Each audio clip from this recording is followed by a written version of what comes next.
శ్రీ మహాగణాధిపతయే నమ. ఐం మహాసరస్వత్యే నమ.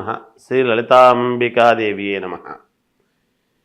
ఆగస్టు నెల అంతా కూడా రాశి ఫలాల కార్యక్రమములో భాగంగా ఎవరెవరికి ఏ రాసుల వాళ్లకు ఎలా ఉంటుంది అనేటువంటి దాని మీద ఇప్పుడు నేను తెలియజేస్తున్నాను. ఆగస్టు నెలాఖరు వరకు కూడా కుజ గురువులు ఇద్దరూ కూడా వృషభములో ఉంటున్నారు. శని స్వస్థానములు స్వక్షేత్రములో ఉండి కుంభములో ఉండి వక్రదృష్టితో చూస్తూ ఉన్నాడు అనేటువంటిది కూడా గతంలో చాలా వీడియోలు చేసి చెప్పాం. గురువు గనక మీ లగ్నములో పుట్టినటువంటి వాళ్ళ వ్యక్తిగతమైన జాతకములో అనుకూలముగా ఉంటే తప్పకుండా సత్ఫలితాలు ఇస్తాడు.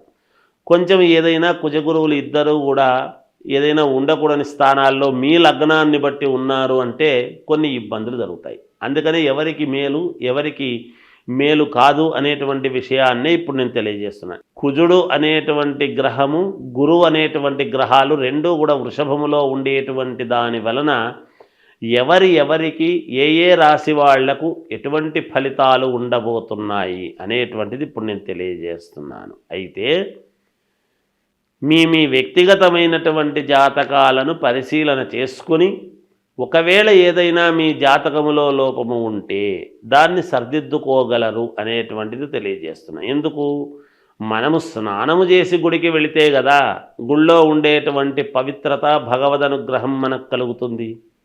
మనము స్నానం చేయకుండా మనం గుళ్ళోకి వెళ్ళి గుడిలో ఉండేటువంటి పవిత్రత మనకు రాలేదు అంటే ఎలా?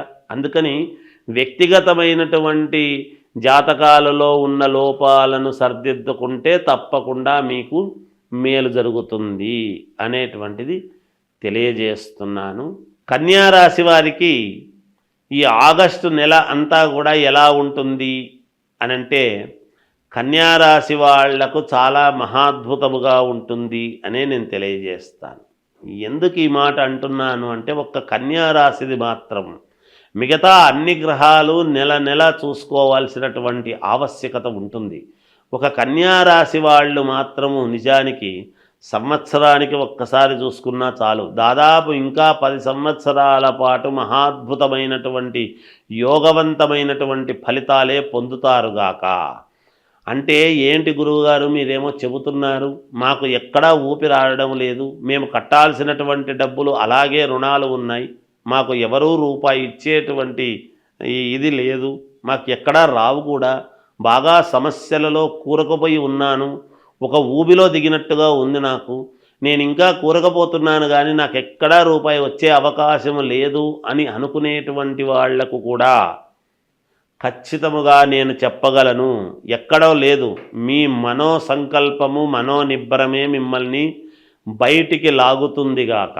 ఇప్పుడు ఊబిలో ఉండేటువంటి వాడు ఇంకా నేను ప్రాణం పోతుంది దిగిపోతున్నాను అని అనుకోవడం వేరు, ఎలాగైనా నేను బయటికి రావాలి అని ఖచ్చితముగా కర్కశంగా బాగా ఆలోచనతో దృఢ సంకల్పముతో గనక మన చుట్టూ ఏముంది అని ఒక్కసారి మనము జ్ఞానాన్ని గనక తేరపార చూసి కళ్ళు పెద్దవి చేసుకుని ఒక్కసారి చూసినామంటే ఏదో ఒక ఆధారం కనపడకపోదు, తప్పకుండా కనపడి తీరుతుంది.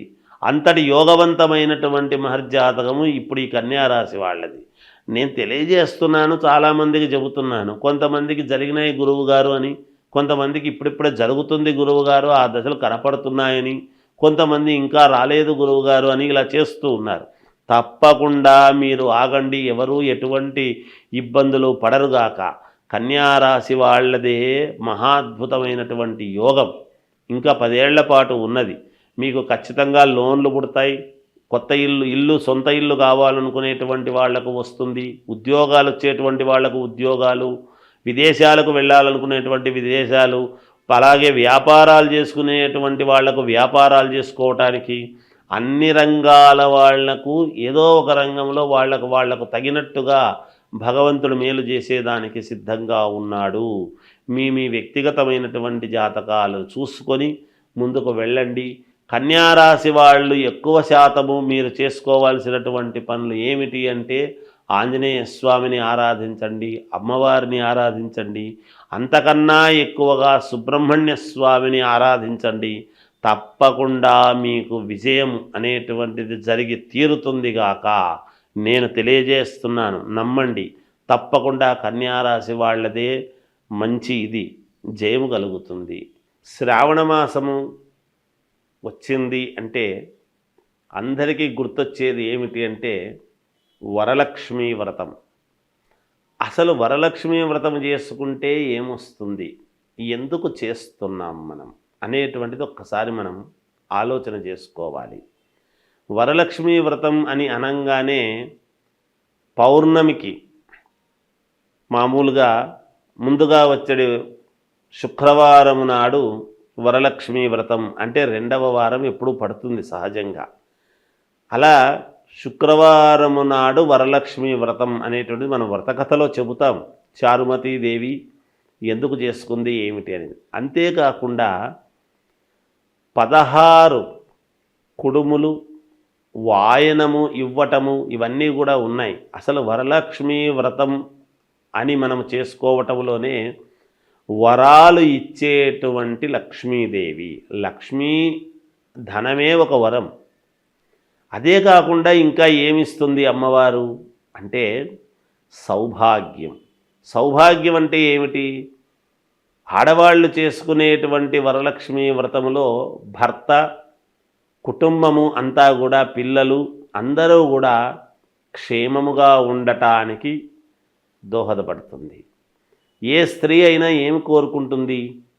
తాను బాగుండాలి అనుకునే దానికంటే కూడా తన భర్త, పిల్లలు, అత్తమామలు అందరూ కూడా బాగుండాలి అనేటువంటి దృక్పథముతోనే ఎప్పుడు కూడా ఆడవాళ్ళు ఈ పూజలు కార్యక్రమాలు చేసుకుంటారు.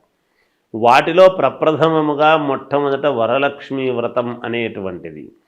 ఈ వరలక్ష్మీ వ్రతములోనే అందుకనే 16 మామూలుగా తమలపాకులు, 16 ఒక్కలు, 16 కుడుములు, ఇలా షోడశం, అలా 16 అన్నీ పెట్టి చేసి మామూలుగా తోరం అది కట్టుకొని చేసుకుంటారు.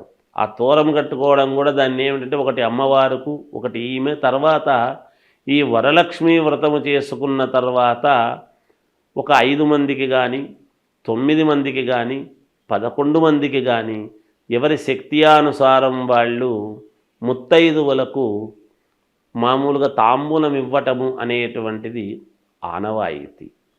ఎందుకు అంటే సౌభాగ్యము అనేటువంటిది పుణ్యస్త్రీలు అంటే అమ్మవారు ఎవరి రూపములోనైనా మన ఇంటికి మనము చేసుకున్నటువంటి పూజా విధానానికి సంతోషించి ఎవరి రూపములోనైనా మన ఇంటికి రావచ్చును. సాక్షాత్తు లక్ష్మీదేవి, వరలక్ష్మీదేవి. అందుకని ఎవరి రూపములో వస్తుందో తెలియదు. ఆనాడు మనము నిజంగా మన మనస్సులో వీళ్ళని పిలవాలి, వాళ్ళని పిలవాలి అని అనుకుంటాము. కానీ ఆ పిలిచిన వాళ్ళు ఎవరు కొంతమంది వస్తారు, కానీ పిలవకుండా కూడా కొంతమంది మనకు ఎదురై రండి అంటే వచ్చేవాళ్ళు వస్తారు. అందుకని మీకు ఉన్నంతలో, కలిగినంతలో శ్రద్ధగా చేసుకోండి. ఆ శ్రద్ధగా చేసుకున్నప్పుడు ఖచ్చితముగా అమ్మవారి అనుగ్రహము పొంది మీరు చాలా వరకు సంతోషముగా జీవితము సాగించేదానికి మేలు జరుగుతుంది గాక. ఈ వరలక్ష్మీ వ్రతము చేస్తూ ఉన్నప్పుడు మీరు ఒక్కటి పాటించాలి. ఎందుకు అంటే ఆకుపచ్చని రవికలో కానీ లేదా శ్వేతవర్ణము తెల్లటి రవికలో కానీ మామూలుగా అమ్మవారు కాబట్టి మనము వరలక్ష్మీదేవి కాబట్టి మనం చేస్తూ ఉన్నటువంటిది ధాన్యము 5 పిరికెళ్ళు బియ్యం అందులో పోసి 5 కాయిన్స్ ఆ దాంట్లో ఆ రవికలో పెట్టి దానికి 3 ముళ్ళు వేసి అమ్మవారి దగ్గర పూజించిన తర్వాత అర్చన చేస్తాము చూడండి. అమ్మవారికి మామూలుగా లక్ష్మీ అష్టోత్తరం చేస్తాం.